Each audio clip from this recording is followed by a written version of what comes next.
సంగప్ప అని ఒకప్పుడు V6లో పనిచేసిన ఒక జర్నలిస్టు గత 3 సంవత్సరాల నుంచి బీజేపీలో అధికార ప్రతినిధిగా పనిచేస్తున్నారు.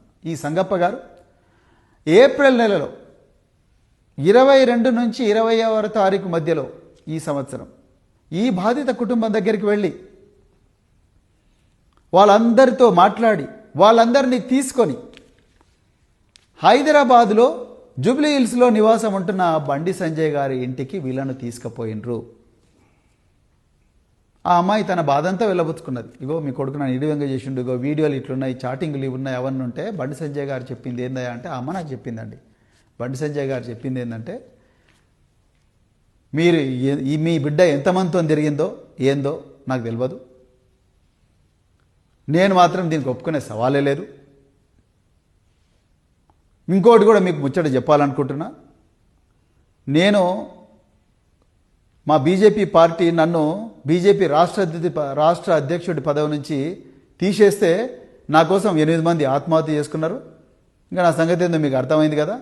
రేపు మీ మీద ఏం జరిగినా అమ్మలా నేను రెస్పాన్సిబుల్ కాదు, నకరాలు చేయకూరి, ఇక్కడి నుంచి వెళ్ళిపోండి, ఏదైనా సెటిల్ చేసుకుందాం అని చెప్పి భయపెట్టించి పంపించిండట. ఇది సంగప్ప గారి సమక్షంలో జరిగింది.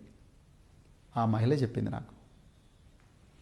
ఇవాళ నేను హైదరాబాద్ పోలీస్ కమిషనర్ గారిని, డీజీపీ గారిని డిమాండ్ చేస్తా ఉన్నా, బండి సంజయ్ గారి ఇంటి దగ్గర ఉండే సీసీటీవీ కెమెరాల ఫుటేజ్ అర్జెంటుగా తీసుకోండి, ఆయన కాల్ డీటెయిల్స్ తీసుకోండి, సంగప్ప కాల్ డీటెయిల్స్ తీసుకోండి, ఈ బాధితుల కాల్ డీటెయిల్స్ తీసుకోండి, వాళ్ళ టవర్ లొకేషన్స్ చూడండి. మీకు 2 నిమిషాల్లో కేంద్ర హోంమంత్రి ఏం చేసిండో మీకు అర్థమవుతుంది. మీరు అవన్నీ చేయలేదు. ఇంకా మీరు ఆయన కాపాడాలని ప్రయత్నం చేస్తున్నారు. ఎందుకంటే రేవంత్ రెడ్డికి ఎట్లనే చేసి బండి సంజయ్ని కాపాడాలన్నది ఈ మహిళల మీద వీళ్ళకుండే గౌరవం ఏదో మనకు అర్థమవుతున్నది. ఇలా రీల్స్ మీద రీల్స్ చేసే సీతక్క గారు ఎందుకు మాట్లాడడం లేదు? కొండా సురేఖ గారు ఎందుకు మాట్లాడడం లేదు? ఎందుకు మాట్లాడింది? కాంగ్రెస్లు ఒక్కరన్నా మాట్లాడుతున్నారా? ఒక్కరన్నా ఎక్కడ పోయారు మీ వాళ్ళందరూ రోడ్ల మీదకి?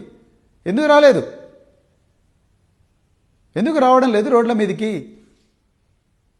సోనియా గాంధీ గారికి ఈ విషయం చెప్పినరా? ప్రియాంక వధేరా గారికి ఈ విషయం చెప్పినరా? మీరు చెప్పలేదు. కేవలం బీఆర్ఎస్ పార్టీ కొట్లాడుతున్నారు.